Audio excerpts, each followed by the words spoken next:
अब खबर खंडवा से। खंडवा के दोनों बांध से फिर छोड़ा गया है पानी। 3 मीटर तक इंदिरा सागर बांध के 12 गेट खोल दिए गए। इंदिरा सागर बांध से 10,000 क्यूसेक पानी छोड़ा जा रहा है। ओंकारेश्वर बांध के 18 गेट खोले गए हैं और निचले इलाकों में लगातार जलस्तर बढ़ रहा है। नर्मदा नदी का जलस्तर लगातार बढ़ रहा है, लगातार इसमें इजाफा हो रहा है और कई घाट डूबने भी लगे हैं। इसी के चलते जो निचली बस्तियां हैं वो भी खाली कराई गई हैं। तो ओंकारेश्वर बांध के एक साथ 18 गेट खोले गए हैं और 3 मीटर तक इंदिरा सागर बांध के करीब 12 गेट खोले गए हैं और इंदिरा सागर बांध से 10,000 क्यूमेक्स पानी छोड़ा जा रहा है। उधर ओंकारेश्वर बांध के 18 गेट खोल दिए गए हैं और इस वजह से इस निकासी से दरअसल लगातार नर्मदा का जलस्तर बढ़ रहा है। जो तटवर्ती इलाके हैं उनके लिए न केवल अलर्ट किया गया बल्कि जो निचली बस्तियां हैं उन्हें भी खाली करा लिया गया है। चूंकि लगातार जो कैचमेंट एरिया है इंदिरा सागर बांध का और ओंकारेश्वर बांध का, इसमें लगातार पानी आ रहा है बारिश की वजह से और उसके चलते एक साथ गेट खोले गए हैं।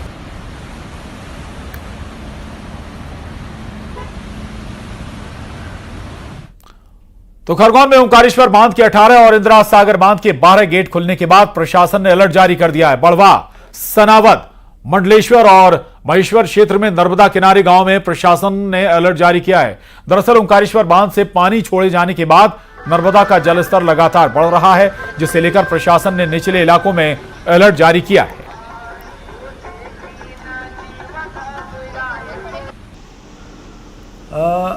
कल से इंदिरा सागर डैम और ओमकारेश्वर डैम के गेट खोले गए हैं और नर्मदा नदी में जल स्तर बढ़ा है। बड़वा सब डिवीज़न में बड़वा, सनावद, बेड़िया, करही और मंडलेश्वर सब डिवीज़न में महेश्वर, मंडलेश्वर, कसरावद, खलटका, इन क्षेत्रों में और नदी से किनारे लगे हुए गांवों में हम लोगों ने जन चौपाल लगाई और लोगों को जागरूक किया कि जब नदी में जल स्तर बढ़ेगा तो किसी प्रकार से बाढ़ से कोई जन धन की हानि ना हो। तो हमारे प्रत्येक थाने और चौकियों की टीमें लगातार भ्रमण करके लोगों को जागरूक भी कर रही है। साथ ही किनारे पर रहने वाले केवट और हमारे SDRF की टीमों को भी हम लोगों ने अलर्ट किया और सभी आवश्यक सुरक्षा के पूरे इंतजाम हम लोग कर रहे हैं और लगातार हमारे वरिष्ठ अधिकारीगण भी भ्रमण कर रहे हैं।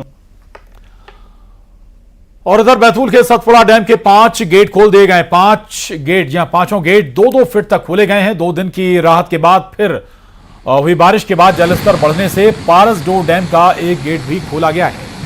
आपको बता दें कि ताप्ती, माचना सहित जिले की प्रमुख नदियां उफान पर।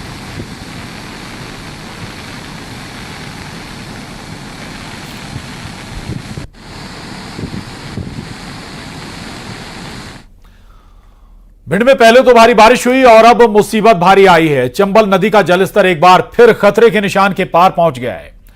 अब नदी के पास दर्जनों गांव में बाढ़ का खतरा मंडराने लगा है। अगर 1 इंच भी और बारिश हुई तो समझिए कि कई गांव डूब जाएंगे।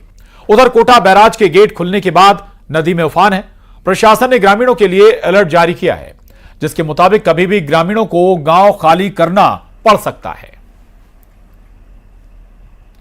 तो चंबल नदी में भी 2022 में कितने गांव आसपास यहाँ डूब गए थे?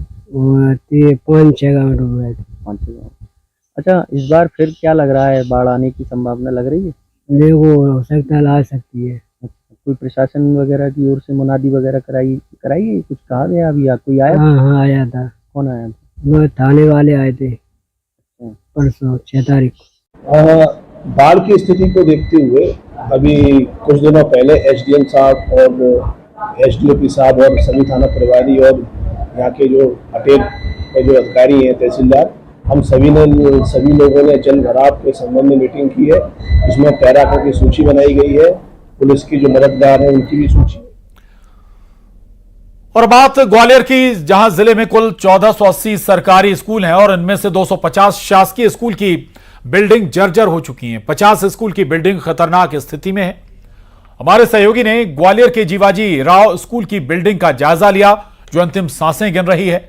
जिला शिक्षा अधिकारी का कहना है कि उन्होंने जर्जर भवन में संचालित सभी स्कूलों को दूसरे भवनों में शिफ्ट करने के निर्देश दिए हैं। इसके साथ ही जर्जर भवनों की मरम्मत के लिए शिक्षा विभाग और राज्य शासन के पास पत्र भेजा है।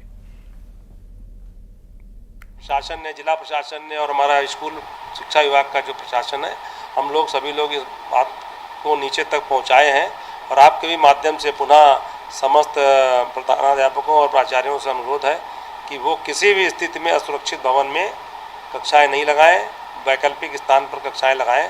और साथ ही हमारे राज्य शिक्षा केंद्र ने और आयुक्त लोक शिक्षण और जिला प्रशासन ने ऐसे जो हमारी भवन है उनको चिन्हांकित करने के लिए कहा है और हम लोगों ने कुछ भवन चिन्हांकित कर भी लिए हैं और उनके मेंटेनेंस के लिए वरिष्ठ कार्यालय को हमने पत्र भी लिखा है। और न्यूज 18 संवाददाता सुशील कौशिक हमारे साथ जुड़ गए इस खबर पर। सुशील, केवल जमा खर्च नहीं, जमीन पर कोई एक्शन लिया 250 स्कूलों पर प्रशासन ने? बिल्कुल, देखिए ग्वालियर जिले के चक्रामपुरा गांव में जो सरकारी प्राइमरी स्कूल है, परसों उसकी छत अचानक गिर गई थी और इस छत गिरने की घटना से 15 मिनट पहले ही बच्चे छुट्टी होकर स्कूल से निकले थे, अन्यथा बड़ा हादसा हो सकता था जी। इस हादसे ने कलाई खोलकर रख दी और उसके बाद एक बार फिर से ग्वालियर जिले के जो 1480 सरकारी स्कूल है, इनमें से 250 स्कूल ऐसे है कि जो जर्जर है, 50 स्कूल ऐसे है कि जिनकी इमारत जो है इतनी जर्जर है कि वो खतरनाक स्तर तक है। PWD ने कई जगह सूचना चस्पा कर दी, लेकिन अब इस हादसे के बाद जिला शिक्षा अधिकारी और प्रशासनिक अधिकारी कह रहे हैं कि जो जर्जर भवन है उनमें जो संचालित स्कूल हो रहे हैं सरकारी, उनको दूसरी जगह शिफ्ट करने के निर्देश दे दिए गए हैं। जो भी स्कूल इस तरह के हैं उनको दूसरी जगह शिफ्ट किया जाएगा, क्योंकि फंड नहीं मिलने के चलते इन स्कूलों को की जो बिल्डिंग है वो वक्त पर रिपेयर नहीं हो पाई। कई बिल्डिंगें ऐसी है कि जो 80 90 साल 100 साल पुरानी बिल्डिंग है, उनमें स्कूल संचालित हो रहे हैं। तो निश्चित तौर पर इतने बड़े स्कूलों को एक साथ दूसरे भवनों में शिफ्ट करने के लिए भी बड़े परेशानी है और निश्चित तौर पर अभी ये निर्देश जरूर जारी किए गए DO की तरफ से, लेकिन देखना यही होगा कि कितने स्कूलों को अच्छी बिल्डिंगों में शिफ्ट किया जा सकता है और कब इनके हालात सुधरेंगे। बिल्कुल, वाकई ये इंतजार करना होगा कि आखिर वाकई जो जमीन पर कब दिखता है एक्शन। शुक्रिया आपका जानकारी के लिए, धन्यवाद। और अब खबर श्योपुर से, जहां जर्जर भवन में सरकारी अस्पताल चल रहा है। विजयपुर के सामुदायिक अस्पताल की हालत खस्ता है। बारिश होते ही अस्पताल में पानी टपकने लगता है। अस्पताल की छत और दीवारें जर्जर हो चुकी हैं। मरीजों से लेकर डॉक्टरों को हादसे का डर सताता है। अस्पताल में भर्ती होने से भी मरीज डर रहे हैं। 1927 में दरअसल यह अस्पताल का भवन बना हुआ था और तब से लेकर अभी तक जो मेंटेनेंस इसका होना चाहिए वो हुआ नहीं है और अब जर्जर स्थिति में यह अस्पताल पहुंच गया है या इमारत पहुंच गई। स्टेट टाइम की पुरानी बिल्डिंग है और जर्जर हालत में है। एक बार 2 बार छत पे भी काम हुआ है, लेकिन मतलब स्थिति इतनी गंभीर है कि सुधार है नहीं। अब जल्दी से जल्दी नया प्रस्ताव होता है कहाँ पे बनना है, नया हॉस्पिटल बन जाएगा। तो श्योपुर का ये अस्पताल आप देख रहे हैं जो लगभग जर्जर हो चुका है। 1927 में बताया जाता है कि यह बनकर तैयार हुआ था और अब हालत यह है इसकी कि कभी भी कोई भी बड़ा हादसा हो सकता है और इसलिए न केवल यहां पर इलाज करने वाले डॉक्टरों को हमेशा ये डर सताता रहता है, तो दूसरी तरफ जो यहां इलाज कराने के लिए मरीज आते हैं उन्हें भी लगता है कि ऐसा ना हो कि कभी भी वो हादसे का शिकार हो जाएं। इमारत जर्जर हो चुकी है, जगह जगह से पानी टपकता है और जो इसका जीर्णोद्धार या मेंटेनेंस होना चाहिए वो हुआ नहीं है। या कहें कि जो प्रशासन है वो किसी हादसे का इंतजार कर रहा है। श्योपुर के विजयपुर का ये सामुदायिक स्वास्थ्य केंद्र।